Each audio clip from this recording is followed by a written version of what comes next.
DNLC, disons-nous les choses. Nous sommes avec M. Valéry Ajutor, maire, deuxième maire adjoint de la ville de Sainte-Anne en Martinique, qui est venu exprès pour le congrès des maires de France. Comment allez-vous? Tout à fait, très bien. Bonsoir à nos amis internautes. Dites-moi un petit peu votre ressenti de ce congrès, quand on sait que monsieur le président a été hué, si et ça. Tout à fait, monsieur le président de la République, Emmanuel Macron, a été hué par les maires jeudi après-midi. C'est vrai que tout le monde s'attendait à la grande messe qu'il allait présenter ce jeudi.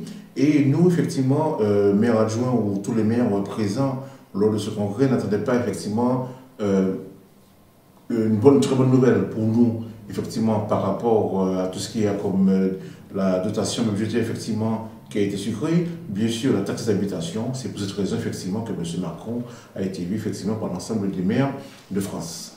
Avez-vous obtenu les réponses que vous espériez? Pas forcément de réponse. C'est vrai que nous avons participé aux différents ateliers, que ce soit sur l'intercommunalité, sur une nouvelle commune qui existe, parce qu'effectivement, avec le regroupement de certaines villes, il y a eu de nouvelles communes en métropole, mais des attentes, non, pas vraiment. Revenons un petit peu sur votre parcours. Avant d'être entré en politique, que faisiez-vous? Avant d'être en politique, c'est vrai que j'étais au niveau du milieu associatif, c'est vrai que ça part de là. Et après, en rentrant en politique, j'étais président du club des jeunes de Sainte-Anne. Sainte-Anne, j'explique, effectivement, c'est une ville de la Martinique qui se trouve à l'extrême sud du pays Martinique. J'étais président du club des jeunes, une association de jeunes qui regroupait effectivement différents quartiers.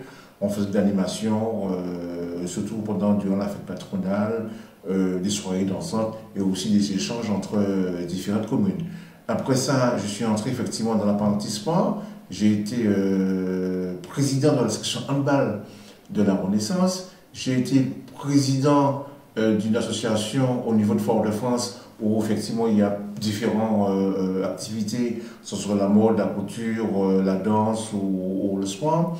J'ai été également secrétaire général de l'association sportive de la Renaissance, c'est du football, qui se trouve effectivement au centre-ville. Après, j'ai fait un pas, je suis monté dans un quartier qui a un club qui s'appelle le Santana Club.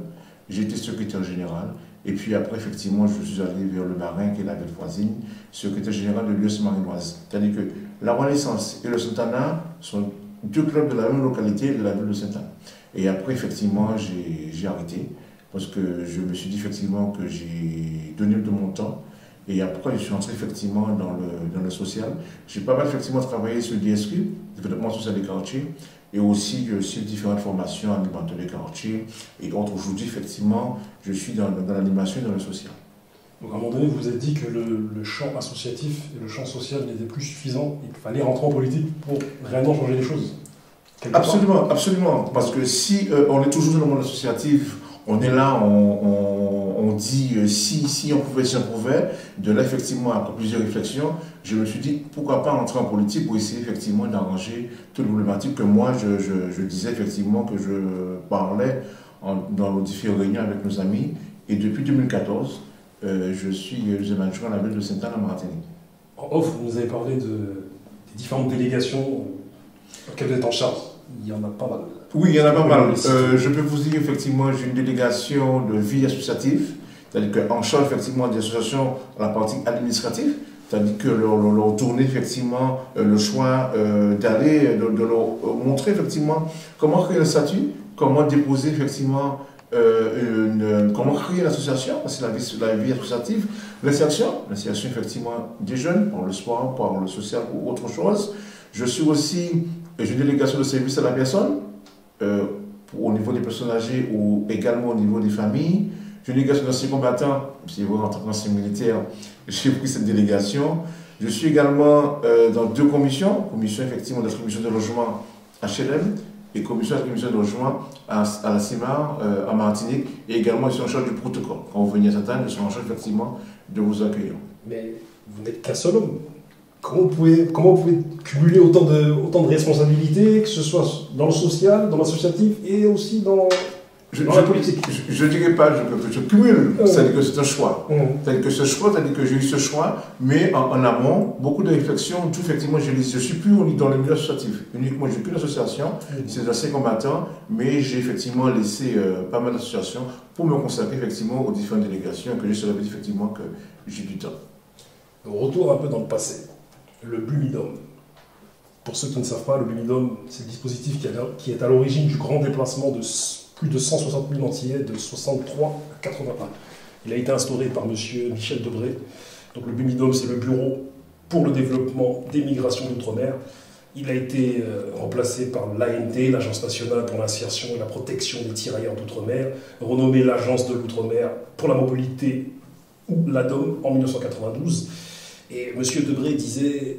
La société a pour objet de contribuer à la solution des problèmes démographiques intéressant les départements d'outre-mer. Autrement dit, il n'y a pas assez de naissances en France, d'où l'émigration d'Antillais pour y contribuer et pour occuper aussi des postes délaissés par des métropolitains tels que des postes de fonctionnaires. Et ce qui est marrant, c'est qu'aujourd'hui, c'est l'inverse. Tout le monde peut être fonctionnaire. Aujourd'hui, ce Blumidom, effectivement, c'est l'effet boomerang. C'est-à-dire que M. Debré, il a lancé effectivement l'objet, tout le monde était content, et aujourd'hui, effectivement, ça revient vers nous. Aujourd'hui, effectivement, au niveau du monde associatif en Martinique, et aussi des politiques, certains, effectivement, décrivent ce phénomène aujourd'hui de Blumidom, où on voit effectivement plus de métropolitains revenir en Martinique.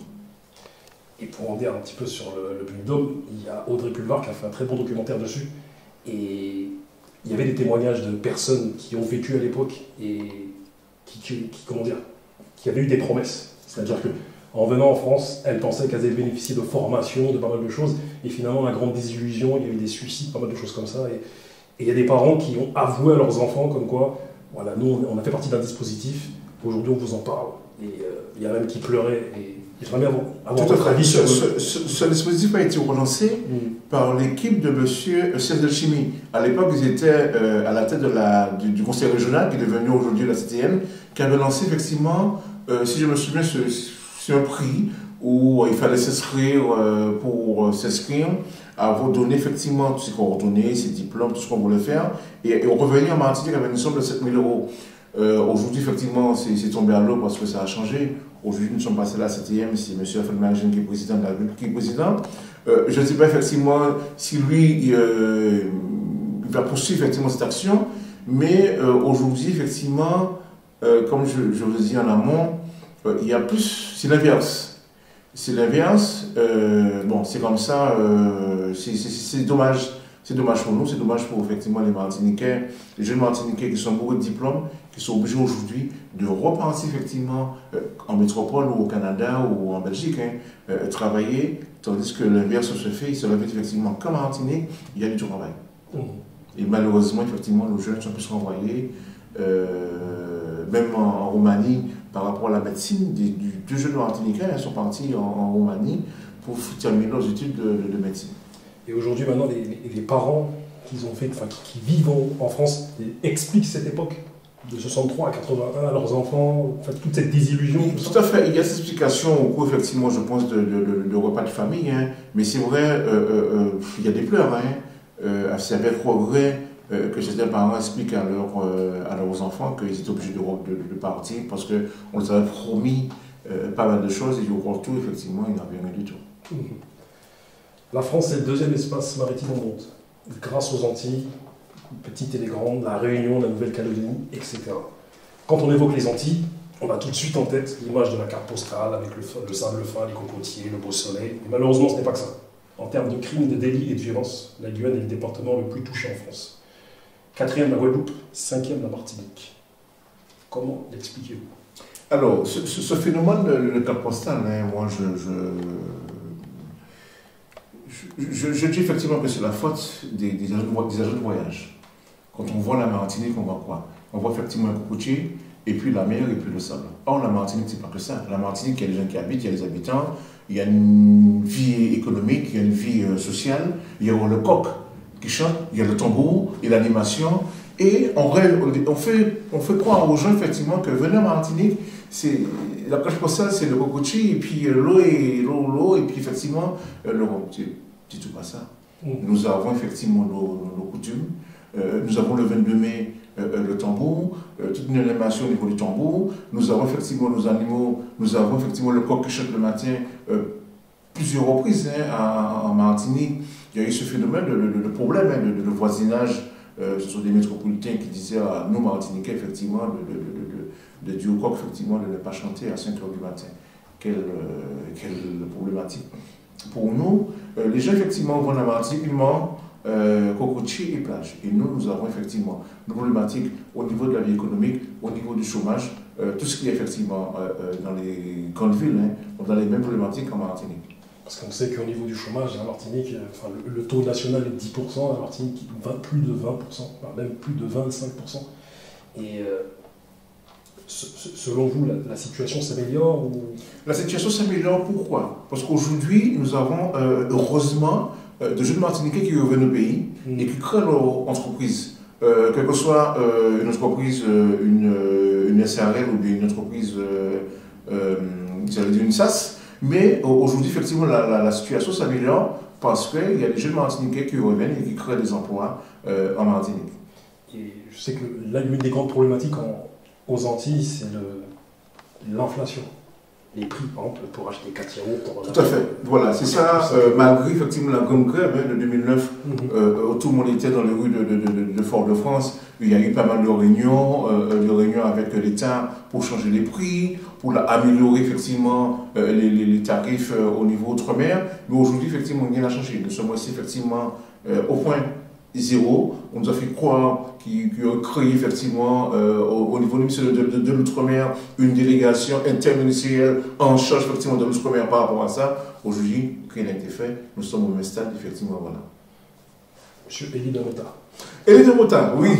Quel est votre avis sur sa position et sur... Elie Domota, effectivement, c'est un combat. Hein. Il fait ce travail. Je n'ai rien contre M. Elie Domota.